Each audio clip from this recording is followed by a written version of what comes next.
이슈 플로우 시간입니다. 최근 에코프로 그룹주부터 포스코 그룹주까지 2차 전지 기세가 그야말로 대단하죠. 이에 따라서 배터리 강국 세 국가들의 경쟁 또한 점점 더 치열해지고 있는데요. 잘 아시다시피 가격적인 측면에서 가장 큰 장점이 있는 LFP 배터리 같은 경우에는 중국의 시장 점유율을 꽉 잡고 있는 상황이고요. 이에 맞서기 위해서 우리 정부도 배터리 3사와 또 배터리 3사 등의 500억 원가량을 LFP 배터리 투자에 사용한다고 밝히기도 했습니다. 한편 화재 위험이 거의 없고 짧은 충전 시간 대비 주행 거리가 길다는 장점으로 그야말로 꿈의 배터리라고 불리고 있는 전고체 배터리 같은 경우에는 일본이 관련 특허 40% 이상을 차지하고 있을 정도로 일본이 가장 앞서 나가고 있는데요. 실제로 전고체 배터리에서 가장 앞서 나가고 있는 일본의 도요타 같은 경우에는 전고체 배터리 상용화 시기를 2027년으로 제시를 하면서 크게 화제가 되기도 했습니다. 이에 맞서서 우리 정부도 20조 원가량을 전고체 배터리 분야에 투자를 한다고 밝히면서 관련주들의 주가가 뛰어오르기도 했죠. 전고체 배터리는 이름부터 전부 고체라는 뜻이 담겨져 있습니다. 기존의 리튬 이온 배터리 같은 경우에는 고체와 고체 사이에 전해액이라는 액체가 담겨져 있지만 전고체 배터리 사이 같은 경우에는 액체가 없고 전해질 역할과 분리막 역할을 동시에 하는 고체 전해질이 담겨져 있다는 점이 특징입니다. 때문에 안정성도 높고 에너지 밀도가 높다는 장점이 있는데요. 만약 상용화만 된다면 배터리 시장에서 게임 체인저가 될 것이라는 기대감이 굉장히 높은 상황입니다. 국내 배터리 3사들도 전고체 배터리의 상용화 시기를 목표로 제시를 했습니다. 일단 LG 에너지 솔루션 같은 경우에는 기존에는 2030년 이후를 상용화 시기로 정했다면 인터배터리 행사 등에서 시제품을 공개하면서 2026년으로 상용화 시기를 앞당기기도 했고요. 삼성 SDI 같은 경우는 2027년을 목표로 제시를 했습니다. SK온 같은 경우에는 2028년을 상용화 목표로 제시를 하기도 했는데요. 하지만 전고체 배터리 같은 경우에는 가격적인 부담 때문에 상용화에 대해서는 이 현실성이 떨어진다는 의견이 항상 따라다니고 있는 상황이죠. 실제로 아이오닉 5를 예로 들 때 리튬 이온 전지를 사용했을 때 가격은 약 5천만 원 정도라고 하고요. 전고체 배터리를 적용하게 되면 가격은 약 2억 5천만 원 정도라고 합니다. 특히 어제 SNN 리서치는 리포트를 내고 2030년에도 전고체 배터리의 시장 점유율은 약 4% 정도에 그칠 것이라고 발표를 하면서 관련주들의 희비가 엇갈리기도 했죠. 전고체 배터리의 상용화 정말 현실적으로 가능한 부분일까요? 여기서 오늘의 이슈 공개합니다. 네, 오늘의 이슈입니다. 시장의 전망은 여전히 리튬 가장 중요한 소재인데요. 우리는 어떤 투자 전략 세워보면 좋을지 관련주들의 흐름과 함께 김영일 전문가 만나보시죠. 예, 2차 전지, 이거 이제 어디까지 갈까요? 계속 갑니다. 그런 상황에서 오늘의 주제, 리튬 소재 쪽으로 좀 집중을 해보겠습니다. 김영일 전문가입니다. 안녕하십니까, 전문가님? 네, 반갑습니다. 김영일 전문가입니다. 네, 오늘 이슈가 2차 전지이기 때문에 또 2차 전지 장비 쪽이라든지 관련된 종목들도 얘기를 해주신 게 있잖아요. 그래서 이슈뿐만이 아니라 오늘 종목까지 좀 AS를 해주셨으면 좋겠습니다. 자, 세 가지 플로우 보겠습니다. 자, 2차 전지 시장 전망. 그렇습니다. 이게 워낙에 지금 뜨겁기 때문에 앞으로의 전망, 당연히 좋게 보는 사람도 있겠지만 또 그렇지 않은 사람도 있겠죠. 그리고 두 번째는 관련주들 흐름, 그리고 마지막 투자 전략까지 얘기를 들어보도록 하겠습니다. 자, 우선 전망이 가장 궁금합니다. 어떻게 해야 될까요? 네, 일단 오늘 해볼 이야기는 최근 시장의 그야말로 주도 섹터 그 자체라고 봐야겠죠. 2차 전지가 워낙에 이제 강하다 보니까. 그래서 2차 전지에 대해서 조금 더 이야기를 해보려고 하고 있습니다. 사실 2차 전지에 대해서는 이야기할 만한 거리들이 굉장히 좀 많이 나오고 있는 상태예요. 테슬라가 이제 이번에 인니에 또 새롭게 공장을 짓겠다라고 했거든요. 인니에 새롭게 공장을 짓겠다라고 하면서 이제 멕시코 공장 증설, 그 다음에 추가적으로 이제 이 독일 공장도 2배로 증설을 하겠다라고 했는데 여기에 이제 또 인니에다가 공장을 더 짓겠다라고 이야기를 한 겁니다. 그래서 이제 생산량을 더 늘리려고 하는구나, 테슬라가. 이런 부분들을 좀 볼 수가 있는 거고요. 그 다음에 또 지금 이번에 추가적으로 나온 게 삼성 SDI하고 스텔라니티스하고 합작 공장을 하나 더 짓는다라고 하죠. 그러면서 지금 또 오랜만에 배터리 셀 3사들이 또 상승이 나와주고 있기 때문에 이에 대한 또 수혜주들, 지금 장비주들도 같이 상승이 나오고 있기 때문에 이에 대해서 이제 수혜를 받는 부분이라든지 이야기할 만한 부분들이 굉장히 많았는데 오늘은 그 중에서도 리튬에 대해서 한 번 더 이야기를 해보려고 하고 있습니다. 최근 시장에서 이제 이 전고체 배터리에 대한 관심도가 상당히 크게 떠오르고 있었죠. 아무래도 이 리튬 이온 배터리는 가격 자체가 비싸고 매장량 또한 한정적이고 제한되다 보니까 대체재 쪽에 시선이 쏠렸었습니다. 그런데 최근 한 조사 업체의 조사 내용을 봤더니 리튬 이온 배터리는 여전히 시장을 주도해 나가고 있고 해 나갈 것이다 라는 결과가 나온 거죠.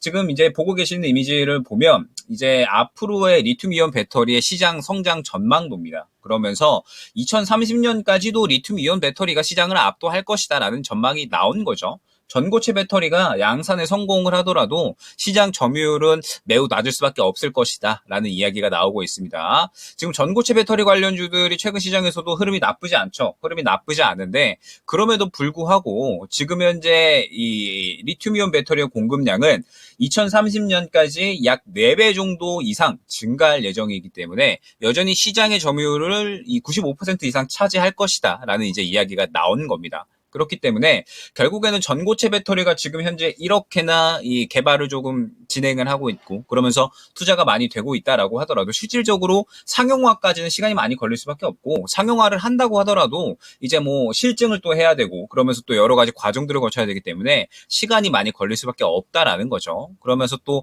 전고체 배터리에 쓰이는 금속 자체가 굉장히 또 고가이기 때문에 결국에는 이 가격적인 부분들을 또 맞추려면 시간이 필요할 수밖에 없다라고 생각을 해주시면 될 것 같습니다. 그렇기 때문에 지금 현재 상태에서 아무래도 리튬이온 배터리가 계속적으로 강세를 보일 수밖에 없다라고 생각을 해주시면 될 것 같아요.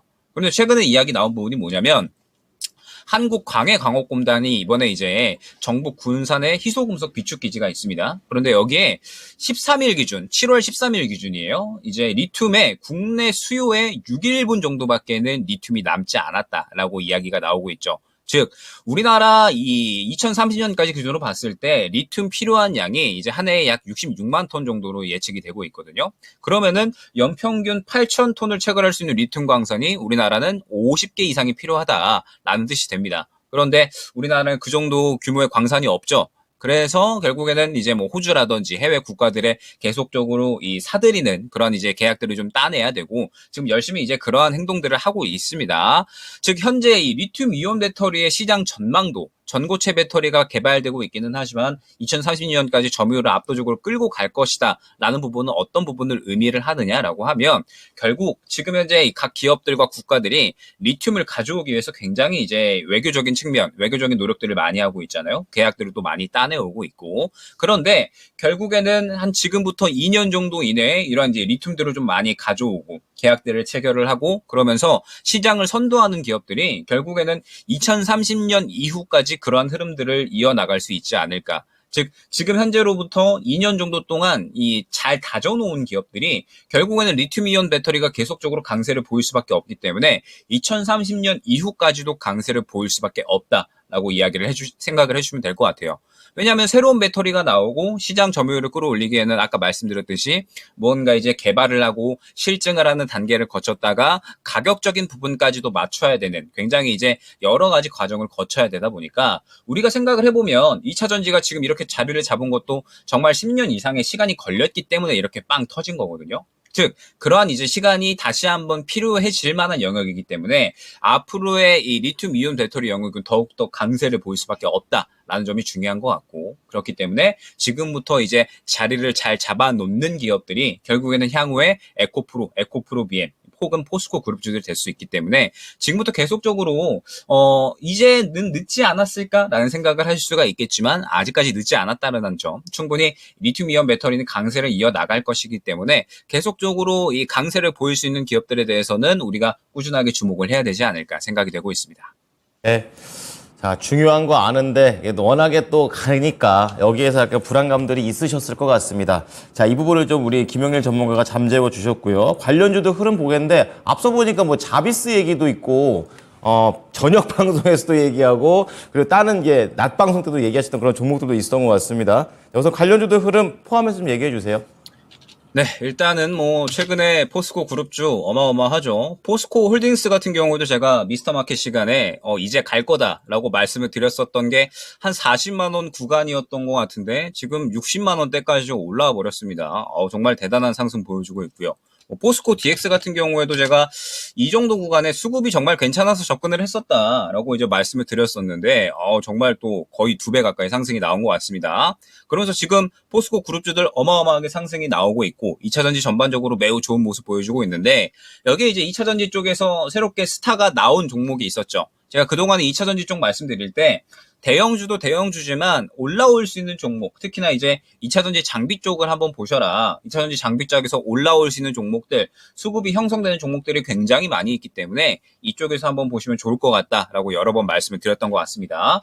그러면서 이제 가장 대표적이었던 종목이 역시나 자비스가 아닐까. 자비스 같은 경우에는 제가 워낙에 좋아 보여서 나만 믿고 따라와 방송 시간에도 한번 말씀드렸었고, 그 다음에 오늘 오전 방송에도 리뷰 방송 한번 했었죠. 90% 수익률이 넘어서 이제 자비스 같은 경우에 오늘 오전에도 한번 리뷰 방송을 했었는데, 자비스 같은 종목이 결국에는 새로운 스타가 될 수 있는 가장 대표적인 예가 아닐까라고 생각을 합니다. 왜 그러냐라고 하면 수급적인 측면을 봤을 때 결국 자비스 같은 경우에는 이 밑구간에서 어마어마한 매집이 이뤄진 모습을 바로 확인을 할 수가 있거든요. 지금 수급적인 측면이 3,000원 구간에서 4,000원 구간까지 어마어마하게 매집이 됐기 때문에 결국에는 이런 2차 전지의 흐름을 그대로 타고 올라갔다라고 생각을 해주시면 될 것 같습니다. 그렇기 때문에 제가 이 수급이 긍정적인 걸 확인을 했기 때문에 결국에는 이 매집된 측면을 확인을 하고 계속적으로 강조를 드렸던 거고, 얼마 전에 이제 이 나만 믿고 따라와 방송에서 이제 이 정도 불과 얼마 전이 아니죠. 불과 저번 주였던 것 같아요.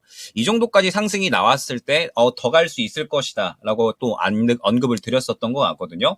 그만큼 이제 이 수급적인 측면이 워낙에 긍정적이었기 때문에 여기서 멈추지 않고 더 갈 것이다 라고 언급을 드렸던 것 같습니다. 그러면서 그대로 이제 수급에 의거해서 쭉쭉쭉 치고 나가는 모습을 오늘까지도 확인을 할 수가 있죠. 그러면서 매수 안내드렸던 것 대비 지금 한 벌써 100% 넘어가는 것 같은데, 뭐 자비스는 이 정도에서 한번 뭐 갖고 계신 분들은 수익 실현 해주시면 좋을 것 같고, 강조드리고 싶은 부분은 바로 이제 이 부분입니다. 결국 2차 전지 같은 경우에는 계속적으로 강세를 보일 수밖에 없을 거고요. 그러면 2차 전지 내에서도 새로운 스타가 결국에는 나타날 수밖에 없다라는 겁니다. 그러면 지금 이 중요한 부분이 무엇이냐?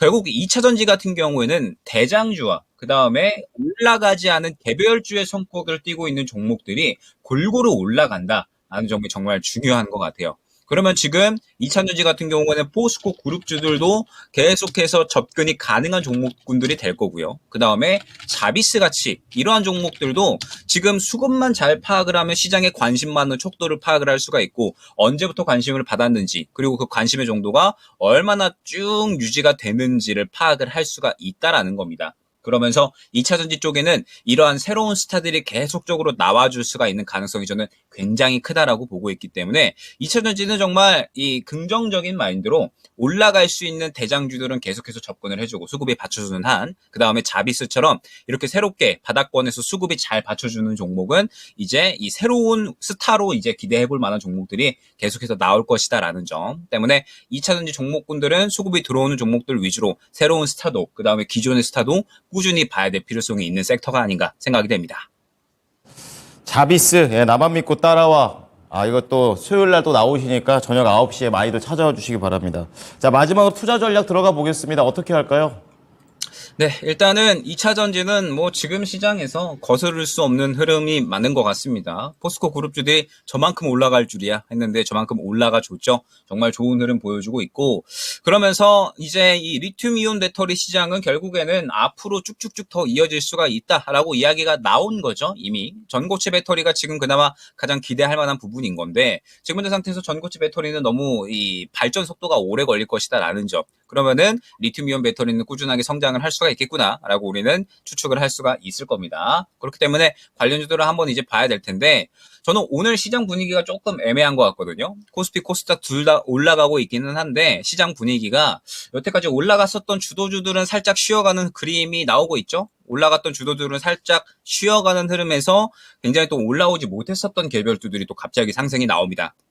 이러한 그림은 무엇이냐? 주도주에서 약간의 차익 실현이 나오면서 개별주 쪽에 수급이 돈다라는 거고, 그러면은 왜 이 개별주 쪽에 갑자기 수급이 돌까라고 했을 때 결국에는 FOMC가 얼마 남지 않았기 때문이다 라고 해석을 해볼 수가 있겠죠. 그렇기 때문에 FOMC 대비해서 이제는 또 새롭게 이 시장의 분기점에 맞추어서 항상 이제 결과가 어떻게 나오든 올라갈 수 있는 종목군이 지금 저는 중요하다라고 생각을 하거든요. 결과가 긍정적으로 나오든 좋지 않게 나오든 올라갈 수 있는 종목군들을 가장 최우선적으로 보시고, 그 다음에 지금 현재 주도주 쪽이든 혹은 이제 수급받는 개별주 쪽이든 보는 쪽이 이제 두 번째라는 점. 지금은 이제 새롭게 FOMC 분기점이 어떻게 진행이 되든 올라올 수 있는 종목에 초점을 맞추어서 푸트 끌어나가시면 좋을 것 같습니다.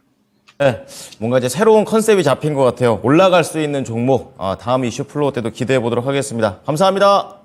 네, 감사합니다. 네, 자 김영일 전문가의 의견 들어보셨습니다.